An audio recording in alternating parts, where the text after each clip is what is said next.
होता है। हाँ माड़ी भी खैर आता है तो खैर आ ना। हाँ प्यार में कदे ये भी थींदो आ माना तो सा भी ये थियो जे माना असा सा मासा मासा जे थियो तो सा भी ये थियो। हाँ ये ताजा थियो कसम कसरा कखे तो लखा माना त कम मुझो ठही हो दा माना तो जो कम ठही हो सब को हां ओ ये टपती थे कम तो जो न ठही हो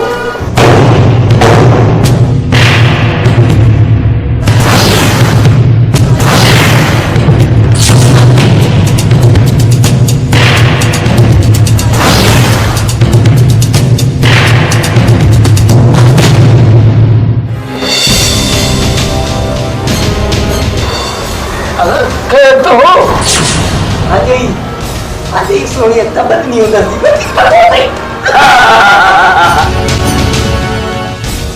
जो क्यों खराब लगे मुझे अदा खैरता है। अरे पढ़ो कर लो अरे अदा क्या तो करे पियो हेरा खूबसूरत भाई की तो मारे बदू को जो वो परे करे हे बेमुदाई की छुट्टी वेंदी आ। अरे तो टे जना एक छोकरी ने शादी कंदो ताके शर्म न तो अचे हां छो ताके हाने जीण जो को भी हक ना है मरण वाला क्या थी वनो अदा तू के गलत फहमी थी या पर क्या तुझा कन भरिया न भला ये थी सके तो असा मुसलमान जा पुट मुसलमान हो टे ही भैरो असा टे जना एक छोकरी ना के शादी कंदा से तो गाल या होई तो असा फैसलो रखियो से छोकरी पे असा टिनी भैरन मां उन जेके पसंद कयो सो वो पणबो बाकी हाने ट्रेई दा सा लाओ कोन लहंदा से ना दा तो के यकीन न तो चे न तो दा सुमर का कुछ हाली दबु के मते कर अदा गाली आई या तो छोकरी इकड़िया असा टिनी मां हिकड़ी के तो पसंद करदी न वो जेके पसंद कंदी वो शादी कंदो बाकी यो तोखे कई कन भरिया बाकी या असा दे नो लार मां दिल जो मरीज आया बाकी हुन का पुछता छा मसलो आ। अरे तू बताए न पाण में शर्त रखी है न जेका अरे ता पांजी बकवास बंद कयो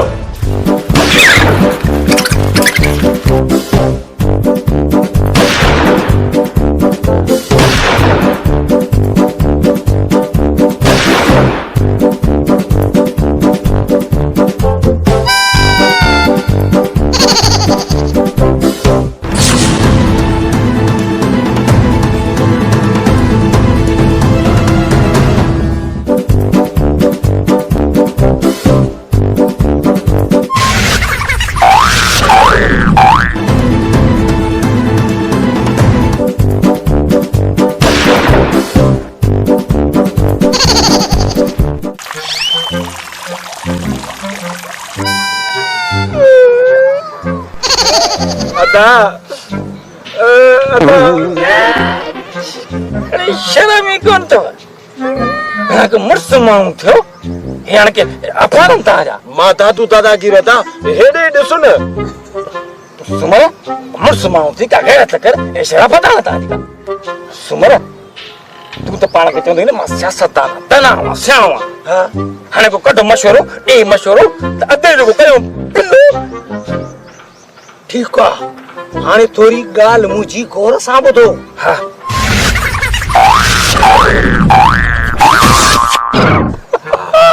न रहे पास न बजे बांसुरी ए थींदो अठी भी बचे